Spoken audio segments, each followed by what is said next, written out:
একজোট হয়ে দল পুনর্গঠন করতে নেতাকর্মীদের আহ্বান জানিয়েছেন বিএনপির ভারপ্রাপ্ত চেয়ারম্যান তারেক রহমান। সোমবার বিকেলে রাজধানী গুলশানে বিএনপি চেয়ারপারসনের রাজনৈতিক কার্যালয়ে দলের প্রাথমিক সদস্য পদ নবায়ন অনুষ্ঠানে ভার্চুয়ালি যুক্ত হয়ে এ আহ্বান জানান তিনি।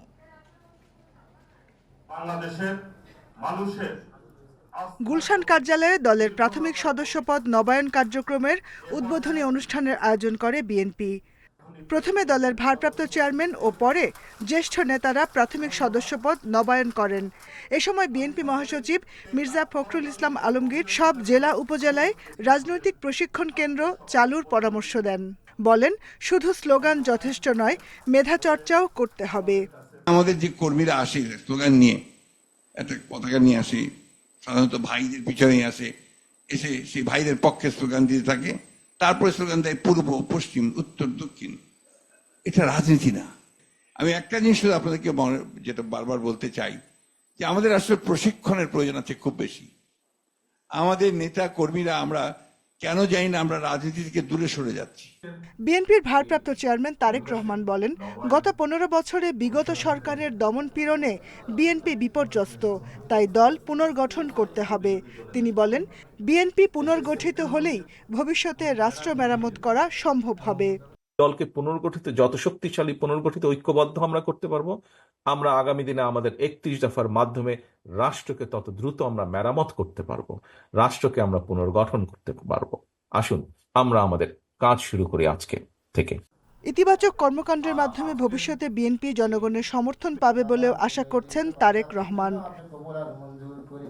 জাহানারা পারভিন, ইন্ডিপেন্ডেন্ট নিউজ, ঢাকা। সংস্কার একটি চলমান প্রক্রিয়া, এজন্য নির্বাচন থেমে থাকতে পারে না। বাস্তবতা উপলব্ধি করে দ্রুত নির্বাচনের দাবি জানিয়েছেন বিএনপির স্থায়ী কমিটির সদস্য খন্দকার মোশাররফ হোসেন। আর রুহুল কবির রিজভী মন্তব্য করেছেন, দিল্লি এখন ফ্যাসিবাদের কেন্দ্রীয় কার্যালয়। জিয়াউর রহমানের জন্মবার্ষিকী উপলক্ষে রাজধানীতে আলাদা অনুষ্ঠানে নেতারা এসব কথা বলেন। ঢাকা বিশ্ববিদ্যালয়ে জিয়াউর রহমান ফাউন্ডেশনের আয়োজনে বৃক্ষরোপণ কর্মসূচিতে অংশ নেন দলের সিনিয়র যুগ্ম মহাসচিব রুহুল কবির রিজভী। এ অনুষ্ঠানে পতিত সরকারের সমালোচনা করেন তিনি। বলেন, আওয়ামী লীগ ক্ষমতায় থাকাকালে মানুষের কল্যাণে কাজ করেনি, লুটপাট করেছে। এখন দেশ ছেড়ে পালালেও বিদেশে বসে ষড়যন্ত্র করছে। দিল্লি যেন এখন একটি সেই ফ্যাসিবাদের কেন্দ্রীয় কার্যালয়ে পরিণত হয়েছে। সুতরাং তারা বসে নেই, তারা নানা কায়দায় নানাভাবে তারা তাদের চক্রান্ত ষড়যন্ত্র অব্যাহত রেখেছে। সুতরাং এটাকে আমাদের সম্মিলিতভাবে মোকাবিলা করতে হবে। ডক্টর অ্যাসোসিয়েশন অব বাংলাদেশ ড্যাবের আয়োজনে শহীদ রাষ্ট্রপতি জিয়াউর রহমানের জন্মবার্ষিকীতে বিএনপির স্থায়ী কমিটির সদস্য খন্দকার মোশাররফ হোসেন বলেন, অন্তর্বর্তী সরকারের সময়কাল অনির্দিষ্টকালের জন্য নয়। তিনি দ্রুত নির্বাচন অনুষ্ঠানে তাগিদ দিয়ে বলেন, অন্তর্বর্তী সরকারের অসম্পূর্ণ সংস্কার পরবর্তী নির্বাচিত সরকার করবে। যে অতি দ্রুত সংস্কার কার্য সম্পন্ন করে যতটুকু সম্ভব জনগণের নির্বাচিত প্রতিনিধিদের কাছে ক্ষমতা হস্তান্তর করে এই সরকারকে বিদায় নিতে হবে। তাহলে এই সরকার সম্মানের সাথে বিদায় হবে। এদিকে শেখ হাসিনা দীর্ঘদিন ক্ষমতায় থেকে গুম, খুন, অর্থ পাচার করেছে বলে মন্তব্য করেছেন বিএনপির চেয়ারপারসনের উপদেষ্টা আমানুল্লাহ আমান। সকালে ঢাকা মেডিকেল কলেজে শহীদ আসাদ স্মৃতিস্তম্ভে ফুলের শ্রদ্ধা জানিয়ে একথা বলেন তিনি। ফ্যাসিস্ট শেখ হাসিনা যখন দীর্ঘদিন একদলীয় শাসন কায়েম করেছিল এবং মানুষের উপর নির্যাতন, নিপীড়ন, হত্যা, গুম, খুন করেছিল এবং বাংলাদেশের মানুষ ফুঁসে উঠেছিল। অন্তর্বর্তী সরকার নির্বাচনের রোডম্যাপ দেবে, তার মাধ্যমে জনগণের সরকার দায়িত্ব নেবে বলে আশা প্রকাশ করেন বিএনপি নেতারা। নুরসেলিনা শিউলি, ইন্ডিপেন্ডেন্ট নিউজ, ঢাকা। আওয়ামী লীগের আমলে সাংবাদিক ও সংবাদপত্রের উপর জুলুম চালানো হয়েছিল বলে মন্তব্য করেছেন জামায়াতের আমির ডাক্তার শফিকুর রহমান। সকালে মগবাজারে দৈনিক সংগ্রাম কার্যালয়ে আয়োজিত অনুষ্ঠানে মন্তব্য করেন তিনি। বলেন, সংবাদ মাধ্যম সত্যকে পুরোপুরি তুলে ধরতে পারলে আওয়ামী লীগ চেপে বসতে পারত না। পরিস্থিতি যেমনই হোক, সত্য প্রকাশে পিছপা না হতে সাংবাদিকদের আহ্বান জানান তিনি। জামায়াতের আমির বলেন, স্বাধীনতার পর রাষ্ট্র নিয়ন্ত্রিত 4টি বাদে সব গণমাধ্যম নিষিদ্ধ করা হয়েছিল। অনুষ্ঠানে আমার দেশের সম্পাদক মাহমুদুর রহমান বলেন, মত প্রকাশের স্বাধীনতা থাকতে হবে, এজন্য কাউকে হয়রানি করা যাবে না। অপরাধ প্রমাণিত না হওয়া পর্যন্ত সাংবাদিকদের আটক না করতে আইন করার জন্যও সরকারের প্রতি আহ্বান জানান তিনি।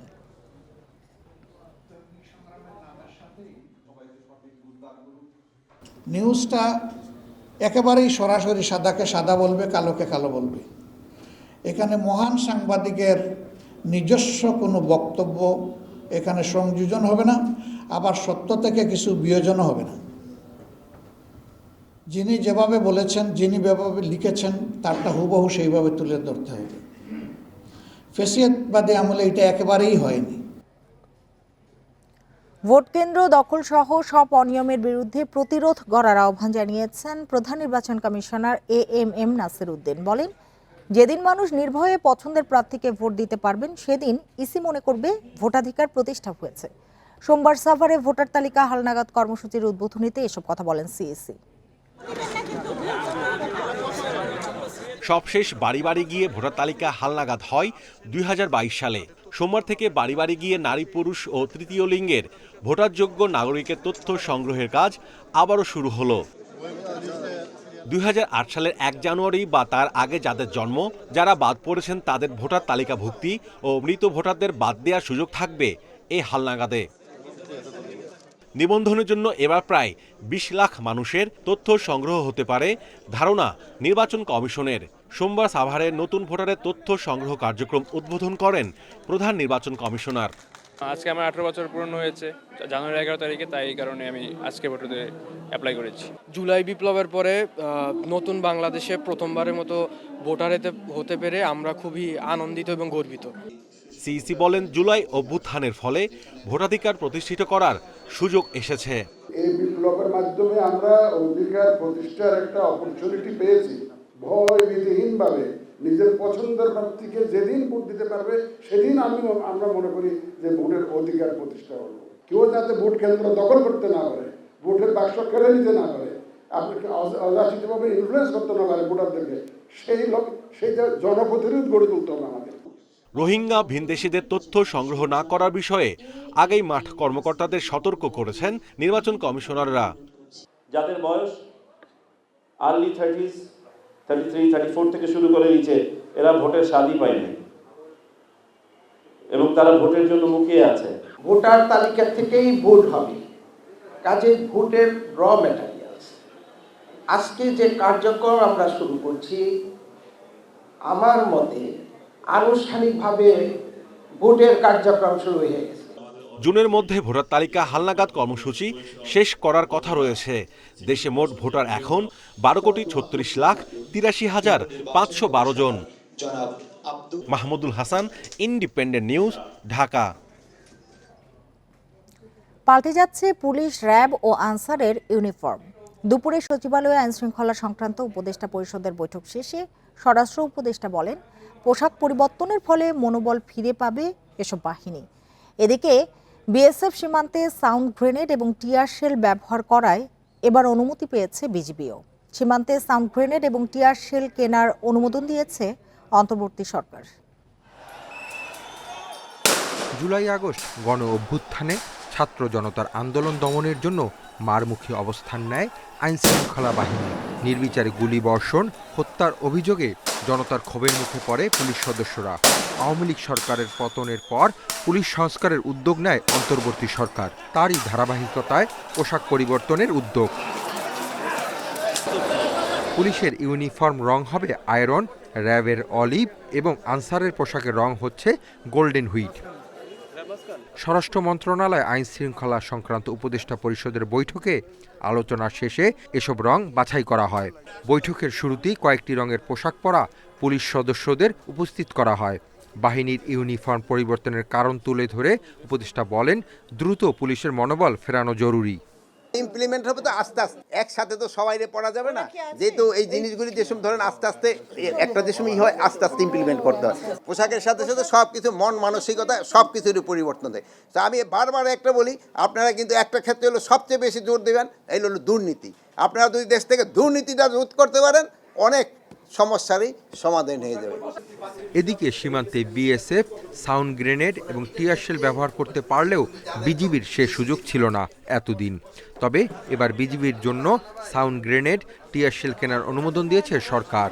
বিজিবির কাছে তো সব লেথাল ওয়েপেন, এই জন্য তো ওইটা তো তারা মারতে পারে নাই, এই জন্য আমরা তাদের এখনো পারমিশন দিয়ে দিয়েছি এবং খুব তাড়াতাড়ি এই জিনিসগুলি ক্রয় করা হবে।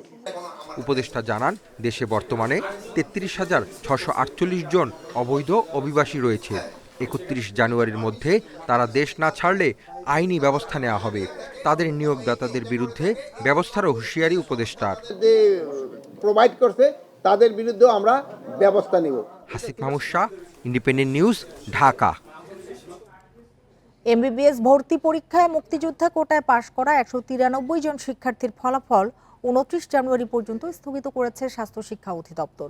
বিকেলে স্বাস্থ্য মন্ত্রণালয়ে বৈঠকে এই সিদ্ধান্ত নেওয়া হয়। অধিদপ্তর জানিয়েছে 29 জানুয়ারির মধ্যে মুক্তিযোদ্ধা কোটায় পাশ করা শিক্ষার্থীদের কাগজপত্র যাচাই বাছাই করা হবে।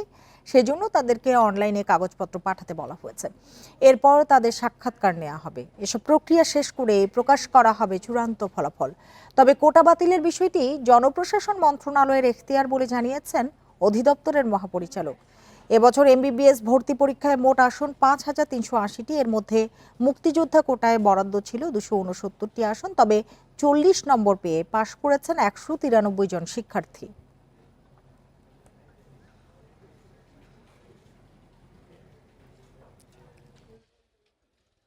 মুক্তিযোদ্ধার নাতি অথবা ভাতিজা, ছেলে না বা মেয়ে না, হ্যাঁ, এরকম যদি হয়, সন্তান না হয় অন্য কেউ হলে তার ভর্তি বাতিল হবে এবং সেই শূন্য আসনে মেধা কোটার থেকে পূরণ করা হবে।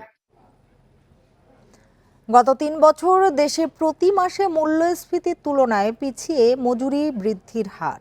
এতে প্রকৃত আয় কমায় জীবনধারায় হিমশিম খাচ্ছে সাধারণ মানুষ।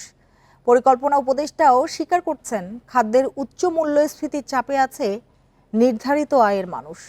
অর্থনীতিবিদরা বলছেন, বিদায়ী সরকারের পথে হাঁটায় মূল্যস্ফীতি নিয়ন্ত্রণে ব্যর্থ হয়েছে বর্তমান সরকারও।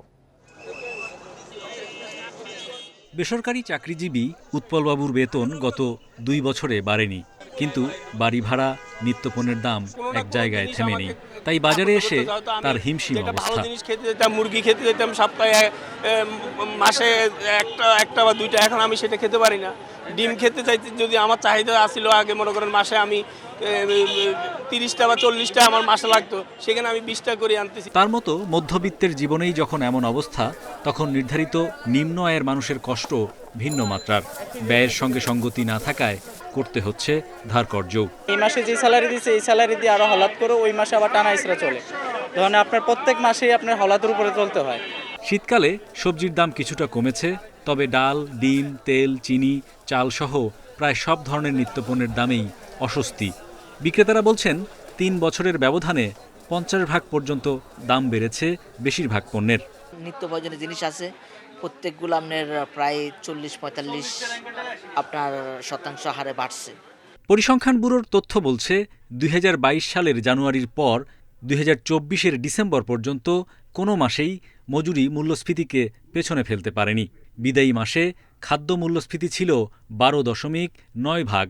খাদ্যের মূল্যস্ফীতি তো একটু বেশি, এখনো বোধহয় 12-13% মতো। যাদের নির্দিষ্ট আয় তারা তো তাদের কষ্ট হয়ই। অর্থনীতিবিদরা বলছেন, মূল্যস্ফীতি নিয়ন্ত্রণে কেবল সুদহার বৃদ্ধি, আমদানি শুল্ক কমানোই যথেষ্ট নয়। তাদের মতে, সরবরাহ ব্যবস্থায় অন্তর্বর্তী সরকার এখনও মূল সমস্যা শনাক্ত করতে পারেনি। বর্তমান সরকার মূল্যস্ফীতি নিয়ন্ত্রণ বা মূল্যস্ফীতিকে কমিয়ে রাখবার ক্ষেত্রে প্রকারান্তর আসলে ব্যর্থ হয়েছে। পূর্বতন সরকার যে কাঠামোতে মূল্যস্ফীতি সমন্বয়ের চেষ্টা করেছে, এই সরকারের উদ্যোগগুলো তার থেকে বাইরে না, বরঞ্চ কোনো ক্ষেত্রে আরও বেশি মনে হচ্ছে সমস্যাটি এড়িয়ে যাওয়ার প্রবণতা আছে। চড়া মূল্যস্ফীতি বিবেচনায় নিম্ন আয়ের মানুষের জন্য ভর্তুকি মূল্যে আবারও টিসিবি ট্র্যাক সেল চালুর তাগিদ দেন পর্যবেক্ষকরা। হরি সাহা, ইন্ডিপেন্ডেন্ট নিউজ, ঢাকা। এতক্ষণ সাথে থাকার জন্য ধন্যবাদ সবাইকে।